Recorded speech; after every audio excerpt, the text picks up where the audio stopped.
Etc. Então nasce em 1993 com um projeto de literatura, levando o teatro e a literatura, mas sempre utilizando a mímica como cerne de comicidade e de linguagem.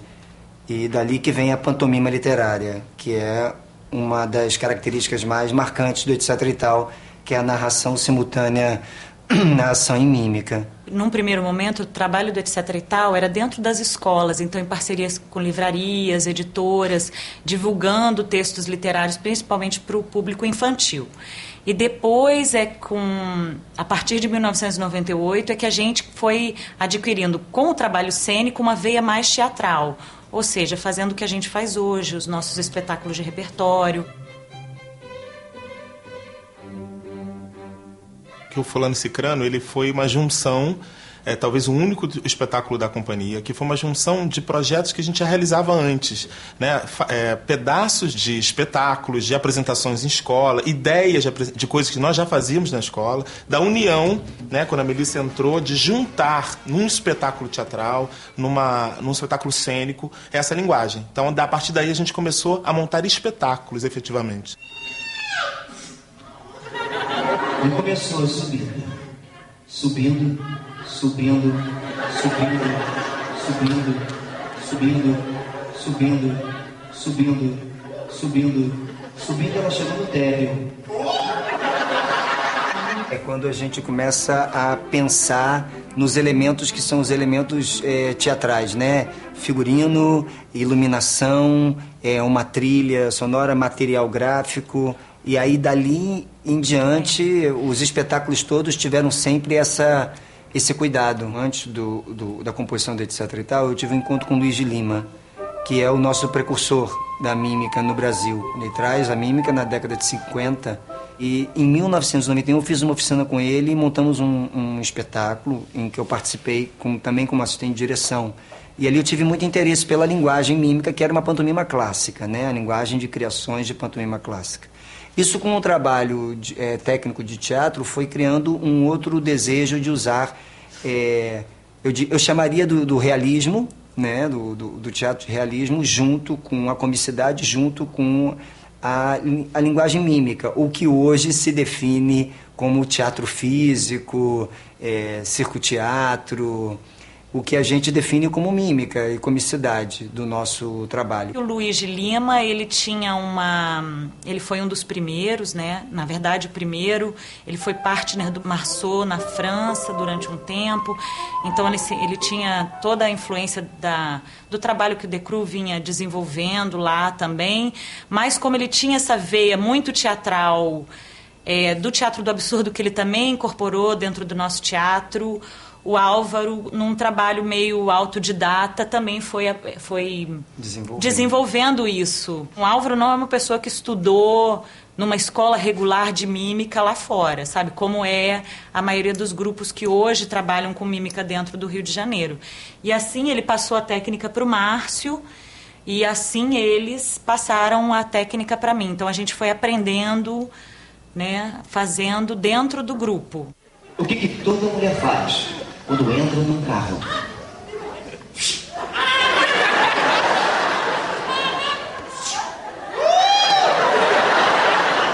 Eu faço a direção e preparação mímica dos espetáculos, mas com o decorrer da trajetória, o Márcio começa a participar de uma outra forma em relação à visão de direção, a Melissa começa a participar também em relação à visão de direção, mas sempre os três na criação do roteiro pantomímico.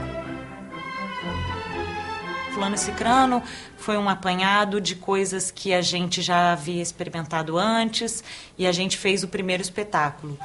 E aí veio o Victor James, que é um trabalho, que é um livro, é um poema, na verdade, do Paulinho Tapajós, e que a gente transformou em pantomima literária. Então, a dramaturgia do Etc. e Tal nunca passou exatamente pela dramaturgia teatral. Sempre, em cada espetáculo, ou a gente se baseou numa história de algum livro, ou a gente partiu do movimento, ou a gente partiu do efeito. É uma criação sempre nossa, sempre de nós três, um trabalho que vai da sala de ensaio para a roteirização. E da roteirização para a sala de ensaio. Todos os nossos espetáculos, eles são roteirizados mesmo. É uma obra mímica. No caso do Draguinho, por exemplo, que é um texto... um espetáculo falado o tempo inteiro, que utiliza a mímica para contar uma história corporal, né, para levar o espectador a um universo de dragões, a um universo medieval, mas a parte de texto foi absolutamente o texto do Cláudio Galperin. Uma boca enorme, duas orelhinhas, um corpão, uma patata sapá, outra patata sapá, um rabão. Antes da história, nos interessou também o texto. E como contar essa ideia. Então, no primeiro momento, a gente vamos editar esse texto. E com o passar do tempo, a gente descobriu que não. Que a gente queria dizer aquilo que o Cláudio queria dizer, com as palavras que o Cláudio queria dizer. Então foi talvez a primeira vez que a gente utilizou um texto escrito, né, um texto já pronto, diferente do Victor Jean, que também era um texto que o Álvaro e a gente fez uma adaptação desse texto, mudou muita coisa e criou coisa em cima desse texto. No caso do Draguinho, não, a gente fala exatamente o que ele escreveu. Um roteiro da nossa ação mímica existe paralelo ao texto, sempre vai existir, né? Mas a parte da dramaturgia tem a ver com o que a gente quer contar. A nossa busca é que cada vez mais a gente ache a ação certa, para o gesto certo, para passar aquilo e representar aquilo que a gente quer que o espectador interprete. E ele comeu 51, 52, 60, 70, 80, 90, 99 bananas! Quanta banana sua, infeliz! E lá de cima ele atirou a última banana para Dona Velha. Tem um caminho que é muito interessante, porque é o caminho da comicidade. Há um mito em que mímico e palhaços não se gostam. É verdade, um pouco. Não muito, mas é verdade. Porque o palhaço, ele busca o erro. E com o erro, o humor, a gargalhada. O mímico busca o acerto. O acerto de fazer um ponto fixo, de fazer um objeto em que o público veja de forma perfeita aquilo ali.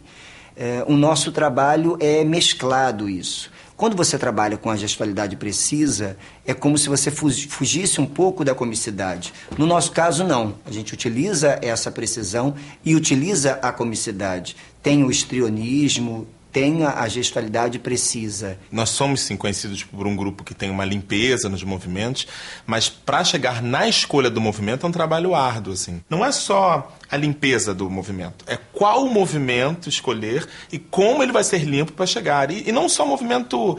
a limpeza do nosso trabalho não tem a ver só com o movimento mímico. No Branca de Neve, por exemplo, que é um espetáculo que a gente trabalha com formas animadas, a gente deu uma brigada no início de entender a forma animada e que é uma técnica que não é nossa, mas que ela precisava ser apropriada pela gestualidade do etc e tal. Então hoje o espetáculo é outra coisa. A manipulação das formas animadas é diferente, com certeza, do que um bonequeiro manipula. Porque nós utilizamos o rigor da mímica, da técnica da mímica para utilizar essa manipulação. Há muitos e muitos anos, em terras habitadas do outro lado do oceano, a higiene não era um hábito dos mais aplicados. E a proliferação de odor e pragas espalhou-se pela terra dos homens. Dentre essas pragas, uma se destacou pela força e domínio físico descomunal. A pulga. No Menor Maior Espetáculo da Terra, que o Álvaro faz um grande mestre de cerimônias que conduz um grande circo, tem manipulações ali que seriam de um circense, de um bonequeiro, e que o Álvaro faz como um mestre de mímica. A gente está aprendendo com o tempo, e a gente tem muito que aprender ainda, a acoplar ao nosso trabalho outras formas de linguagem teatrais, mas sempre com a linguagem da limpeza da mímica. Quando a gente pensa, por exemplo, no Maior Menor Espetáculo da Terra, que era um trabalho em cima do universo de circo de pulgas, a gente faz uma pesquisa em cima da biologia, de como funciona mesmo essa biologia da pulga, da proporção dela, da força que ela tem, esse estudo científico. E aí, em paralelo, faz um trabalho em cima de uma dramaturgia circense, como é que funciona, e da geografia, porque são pulgas do mundo todo. Em cima disso, a gente construiu o roteiro, traz para a sala de ensaio, propõe as cenas, leva de novo para aquele trabalho de mesa para fazer, chega o objeto, trabalha-se em cima do objeto para ver o que consegue. Algumas pessoas acham que as pulgas não cantam. Outras que as pulgas não falam. Simplesmente as pulgas exalam um perfume que roubam de ti. Não teatro para criança, mas lidar com a criança para o etc e tal foi uma escola. Foi onde a gente aprendeu a triangular com a plateia, onde a gente aprendeu o limite de tempo dos nossos espetáculos. Foi com a criança, foi com a escola. Então, a partir desse trabalho de base mesmo que o etc e tal teve em escolas e eventos literários, a gente foi descobrindo no nosso trabalho o nosso caminho a seguir. O trabalho para um público infantil é um trabalho que, na verdade, se transformou numa gama percentual muito maior do etc e tal. Embora tenhamos 2 espetáculos adultos, que é o Fulano e Cicrano no Buraco, nós temos também um que é de intervenções, que se chama A Onipotência do Sonho, que é baseado no surrealismo. Mas aí temos os espetáculos infantis. Victor James, O Macaco é Boneca de Piche, Branca de Neve, Draguinho e O Maior Menor Espetáculo da Terra. Esses espetáculos têm linguagens bem diversas dentro da característica mímica, mas sempre com a presença mímica.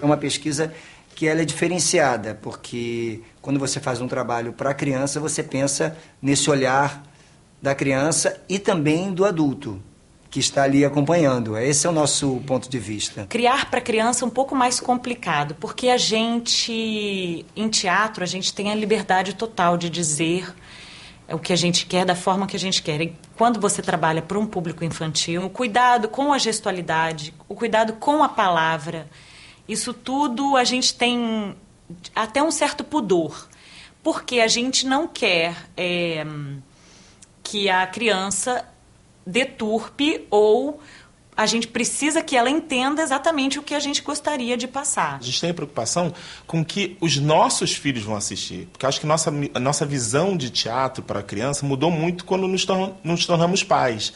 Né? Então, eu não quero que minha filha e que os meus sobrinhos, né, porque são, vejam uma coisa que para mim não é interessante que ela veja.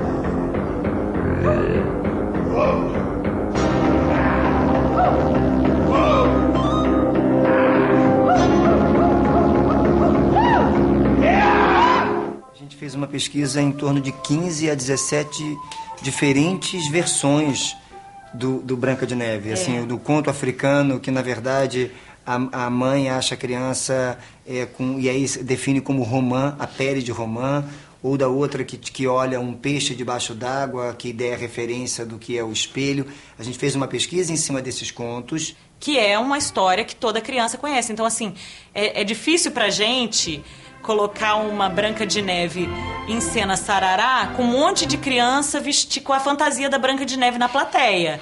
É uma barreira enorme que a gente tem que ultrapassar, mas que a gente consegue pela linguagem da mímica. As crianças ficam com essa interrogação. O nome do espetáculo é Branca de Neve, porque é uma Branca de Neve, quando entra, a gente escuta a plateia falar, ué, essa é a Branca de Neve?